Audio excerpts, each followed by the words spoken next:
दोस्तों आज एक ऐसे मामले पर हम लोग बात करेंगे जिसकी चर्चा हिंदुस्तान के घर घर में हो रही है। सोशल मीडिया पर इस पर लगातार पोस्ट लिखे जा रहे हैं, इंस्टाग्राम पर रील्स बन रही है, हर दिन इससे जुड़ा कोई ना कोई हैशटैग ट्विटर पर ट्रेंड कर रहा होता है। एक ऐसा मामला जिससे समाज का हर तबका खुद को जोड़ के देख रहा है। जी हाँ, मैं बात कर रहा हूँ एसडीएम ज्योति मौर्य और उनके पति आलोक मौर्य की। इससे पहले कि मैं इस मामले पर अपनी कोई राय रखूं, एक बार बड़े संक्षेप में अब तक जो हुआ उस पर बात कर लेते हैं।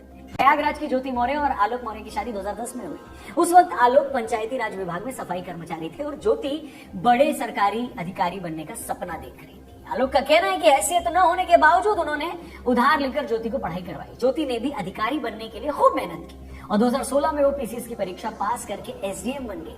आलोक का इल्जाम है कि एसडीएम बनते ही ज्योति का रवैया बदल गया, वो उन्हें नीची निगाहों से देखने लगी। इस बीच 2020 में ज्योति की फेसबुक पर मनीष दुबे नाम के एक शख्स से दोस्ती हुई। मनीष गाजियाबाद में होमगार्ड कमांडेंट के पद पर है। आलोक का कहना है कि इसके बाद ज्योति और मनीष एक दूसरे के प्यार में पड़ गए, वो एक दूसरे से प्यार करने लगे। आलोक को जब दोनों के प्यार का पता लगा तो ज्योति भड़क गई, वो उनके परिवार को गाली देने लगी और दोनों बच्चियों को लेकर अलग रहने लगी। आलोक का कहना है कि ज्योति उन्हें बच्चों से भी नहीं मिलने दे रही है, अपने पद का इस्तेमाल कर उसे नौकरी से निकालने की कोशिश कर रही है, उनसे उनके परिवार पर दहेज का केस करवा दिया है। यही सब बातें आलोक ने रोते हुए मीडिया के सामने बताई तो पूरे देश में आलोक के लिए हमदर्दी का सैलाब उमड़ पड़ा।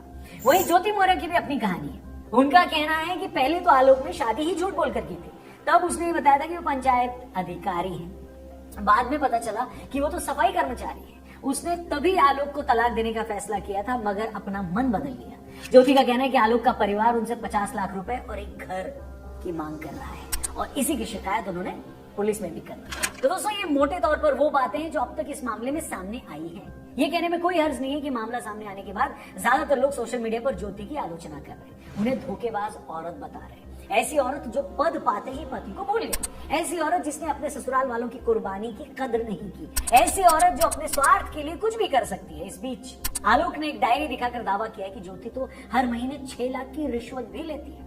इसके बाद लोगों में ज्योति के खिलाफ गुस्सा और बढ़ गया। इतना ही नहीं, ज्योति का मामला सामने आने के बाद ऐसी भी खबरें आई कि बहुत सारे पति अपनी बीवियों की पढ़ाई छुड़वा रहे हैं। फैक्ट चेक करने पर उनमें से कई सारी बातें तो झूठी निकली, लेकिन हाँ, ये भी सच है कि ऐसे मामले भी देखे गए जिसमें पतियों ने सच में अपनी बीवी की पढ़ाई छुड़वा दी। बिहार के बक्सर में एक ऐसा मामला सामने आया जहां बिहार पीसीएस की तैयारी कर रही एक महिला के पति ने यह खबर देखने के बाद अपनी बीवी की पढ़ाई के लिए खर्चा देना बंद कर दिया, मना कर दिया, जिसके बाद दोनों पति पत्नी थाने पहुंचे।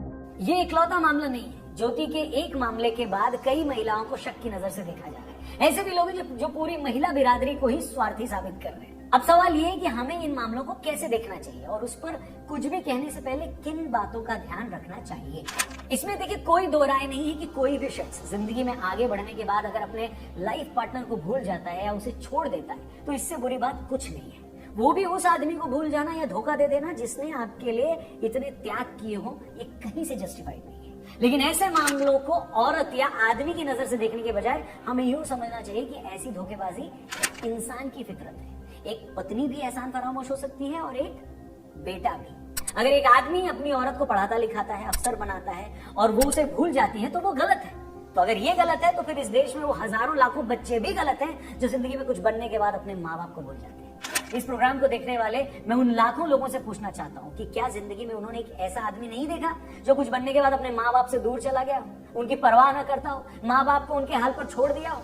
ज्योति मौर्य का तो एक मामला सामने आया है। मर्दों की बेवफाई और धोखेबाजी के किस्सों से तो पूरा इतिहास भरा पड़ा है। अब कुछ दिन पहले एक औरत ने पति की बेवफाई से तंग आकर अपने बच्चों के साथ ट्रेन के आगे कूदकर जान दे दी। ऐसे कितने मामले हैं जहां औरत के सांवले या मोटे होने पर उसके पति ने उसे छोड़ दिया। बीवी घर पर बच्चों को संभालती है, खाना बनाती है, पूरा घर संभालती है और कितने ही मर्द बाहर मौका मिलते ही अफेयर चला लेते हैं। अगर मर्द का अपनी बीवी को पैसे देकर पढ़ाना उसका बलिदान है तो घर की खातिर औरत का नौकरी न करना, बच्चों की खातिर घर पर ही रह जाना भी बलिदान है। पैसे वाला बलिदान तो फिर भी छोटा है, लेकिन कई औरतों ने तो परिवार के लिए पूरे के पूरे करियर से समझौता कर लिया है। सिर्फ अपनी गृहस्थी चलाने के लिए अपनी सारी पढ़ाई लिखाई ताक पर रखकर घर पर रहने का फैसला कर लेती हैं औरतें। बावजूद इसके अपनी बीवी को धोखा देने से पहले मर्द के मन में एक पल भी उस बात का ख्याल आता है क्या? मैं नहीं कहता कि सारे मर्द ऐसे, मगर जो भी हैं, क्या उनके उदाहरण आगे रखकर पूरी मर्द जात को गाली दी जा सकती है क्या? अगर वहां सही नहीं है तो ज्योति के मामले में पूरी औरत जात को गाली देना कैसे सही होता है? मगर ज्योति के मामले में तो हम ऐसे रिएक्ट कर रहे हैं जैसे जीवन साथी के साथ बेवफाई का ये दुनिया में कोई पहला मामला सामने आया है। बॉलीवुड से लेकर राजनीति तक देखिए, स्पोर्ट्स तक देखिए, ऐसे कितने ही मामले आपको मिल जाएंगे। लेकिन वहां क्या मर्दों के खिलाफ कोई ऐसा कैंपेन चला? कितने ही बड़े बड़े स्टार्स और सुपरस्टार्स ने और स्पोर्ट्स पर्सनालिटीज ने दूसरी शादी करी और अपनी पहली बीवी को छोड़ दिया। क्या उनको देखकर किसी ने ऐसा रिएक्ट किया? क्या उनकी फिल्मों को उनके इस काम की वजह से किसी ने बॉयकॉट किया? ऐसे कितने ही नेता, अभिनेता और रसूखदार लोग ऐसे हैं जिनकी 2-2 बीवियां हैं। उन बीवियों के बारे में भी सबको पता है, मगर क्या इस वजह से लोगों ने उनकी इज्जत कम कर दी क्या? मगर क्या आप ऐसे एक भी मामला बता सकते हैं जहां किसी कामयाब औरत के 2 पति हों, वो 2 मर्दों के साथ रहती हो और सोसाइटी ने उसे एक्सेप्ट भी कर लिया? ऐसा एक मामला अगर आपकी नॉलेज में हो किसी पॉपुलर फिगर का, तो प्लीज कमेंट करके मेरे को बताइए, मैं भी जानना चाहूंगा। अच्छा, हम बेवफाई के मामले को ना एक इंसान की बेवफाई की तरह देखने की बजाय उसे पूरी औरत जात से जोड़कर देखते हैं, जैसे पता नहीं कोई एक ऐसी अनोखी घटना हो गई हो जो दुनिया ने आज तक कभी देखी नहीं। अच्छा, आदमी भी तो अपनी बीवी से खूबसूरत औरत मिलने और अपनी बीवी से ज्यादा प्रभावशाली महिला मिलने पर तलाक लेकर उसके साथ चला जाता है। तभी सवाल नहीं पूछा जाता कि भैया तुम तो अपनी जिंदगी और बेहतर करने के लिए किसी और के साथ निकल लिए, मगर उस औरत का क्या होगा जिसकी जिंदगी ही तुम्हारे भरोसे थी? ज्योति के केस में ही जिन मनीष दुबे के साथ उनके अफेयर की खबरें हैं, उन पर ही कितने लोगों ने सवाल उठाए। क्या आदमी से पूछा जाता है कि भैया तुम तो पैसे वाले थे, रसूखदार भी थे, तो तुम्हें बेहतर औरत मिल गई और चले गए, मगर ये सोचो कि तुम्हारे पीछे तुम्हारी औरत का क्या होगा? वो तो इतनी पढ़ी लिखी भी नहीं है कहीं नौकरी कर पाए, इतनी आकर्षक भी नहीं है कि बड़ी जल्दी दोबारा उसकी शादी हो जाए। उसके ऊपर से अब तलाकशुदा होने का उन पे दाग भी लग गया है। तुम तो अपनी नई जिंदगी में बिजी हो जाओगे, उस बेचारी का सोचा। और ये कोई मनगढ़ंत बात या कोरी कल्पना नहीं है, हमारा समाज ऐसे मामलों से भरा पड़ा हुआ है। ज्यादा दूर नहीं जाना है, आप अपने घर में काम करने वाली जो दीदी आती है, जो बाई आती है, या कोई हेल्पर महिला आती है, तो एक बार उसकी लाइफ में झांक कर देखो। बहुतों के पति उन्हें पीटते हैं, खुद कुछ काम नहीं करते, दिन भर दारू पीकर पड़े रहते हैं घर में, और ये औरतें दूसरों के घरों में बर्तन साफ करके पूरे परिवार का पेट भरती है। ऐसे भी बहुत मामले होते हैं जहां ये मर्द बेटे की चाहत में 4-4 लड़कियां करवाते हैं और बेटा न करने के लिए बीवी को कसूरवार मानकर आगे चलकर उन्हें छोड़कर चले जाते हैं। फिर पीछे से अकेली औरत उन 4-4 बच्चियों को पालती है। वो किसी तंग गली के गंदे से घर में अपने छोटे छोटे बच्चों को छोड़कर दूसरों के घर काम करती है, पीछे से इस डर में भी मरी रहती है कि बच्चों को कुछ हो न जाए, मगर उन्हीं बच्चों का पेट भरने के लिए उसे घर से बाहर निकलना पड़ता है।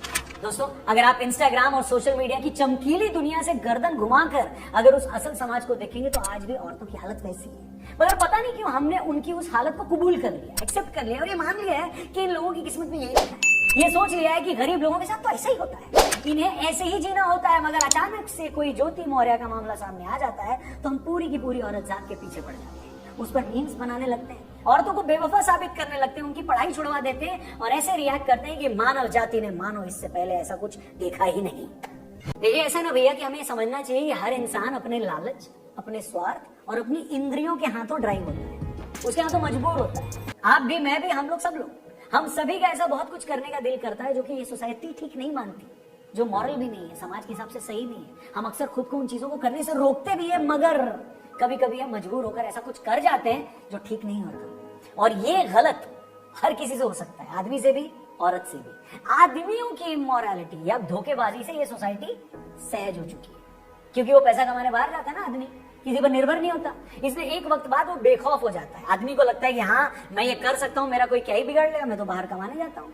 लेकिन ज्यादातर औरतें चूंकि मर्दों पर निर्भर होती है, इसलिए उन्हें इस बिगाड़ का डर रहता है। मगर जब औरत भी आदमी की तरह पावरफुल हो जाती है तो वो भी ऐसा कर जाती है। अच्छा, अपनी चाहत के लिए इमोरल हो जाने का जो संबंध है ना, वो किसी आदमी या औरत होने से नहीं है, उसके बेखौफ होने से। और जब इंसान अपने पैरों पे खड़ा हो जाता है, पैसे के लिए किसी पर निर्भर नहीं होता, तो फिर अपनी गलत चाहत पूरी करने के लिए भी बेखौफ हो जाता है, उसे किसी का डर नहीं रहता। अच्छा, हम ये नहीं कह रहे कि कोई ऐसा कर रहा है तो वो ठीक है, फिर चाहे वो आदमी हो या औरत, लेकिन ये दुनिया ऐसी ही है, यहाँ हर तरह के लोग होते हैं। यहाँ ऐसे भी लोग हैं जो अपने फायदे के लिए अपने सगे माँ बाप का बुरा कर देते हैं, लेकिन यहाँ ऐसे भी लोग हैं जो दूसरों के फायदे के लिए खुद को बर्बाद कर देते हैं। यहाँ ऐसे भी अपने हैं जो परायों से भी ज्यादा पराये हैं, और यहाँ ऐसे भी बेगाने हैं जो आपको आपके अपनों से भी ज्यादा प्यार देते हैं, आपके लिए वो कर जाते हैं जो आपके सगे भी कभी न कर पाए। और इसी दुनिया को देख समझकर हम भी ये सीख सकते हैं कि हमें क्या होना है और क्या नहीं होना। बजाय दूसरों को जज करके खुद हाई मॉरल ग्राउंड लेने के, हम ये देखें कि हमारी खुद की लाइफ कितने लोगों के लिए मिसाल हो सकती है, हमारी कथनी और करनी में क्या फर्क है। दूसरों के बजाय हम अपनी जिंदगी को लेकर ज्यादा फिक्रमंद हो तो बेटर है। अगर हम सच में ऐसा सोचते हैं तब तो मोरालिटी का कोई मायना है, वरना दूसरों की तकलीफ हमारे लिए किसी तमाशे से कम नहीं है। अच्छा, वो हमारे लिए कोई सोशल प्रॉब्लम नहीं है दूसरों की तकलीफ, बल्कि हमारे अगले मीम का मटीरियल है। इस वीडियो का मकसद कतई किसी की गलती को डिफेंड करना नहीं है। फिर से मैं बता दूं आपको, किसी की गलती को हम डिफेंड नहीं कर रहे हैं, मगर इतना जरूर है कि किसी एक घटना से पूरी की पूरी बिरादरी को भी नीचा नहीं दिखाना चाहिए। और गलतियों की अगर बात हो रही है तो फिर सबका हिसाब होना चाहिए। इस मुद्दे पर आपकी क्या राय है? कमेंट सेक्शन खुला हुआ है, प्लीज अपने नाम के साथ जरूर बताइएगा कि आप ये वीडियो देख कहां से रहे हो, और वीडियो अगर आपको सही लगी हो तो अपने दोस्तों से, अपने रिश्तेदारों से, सबसे इसे जरूर शेयर करिए। हमारे चैनल को भी सब्सक्राइब करिएगा, फेसबुक पेज को जरूर लाइक करिएगा। थैंक यू फॉर वॉचिंग, जल्दी मिलते हैं, जय हिंद।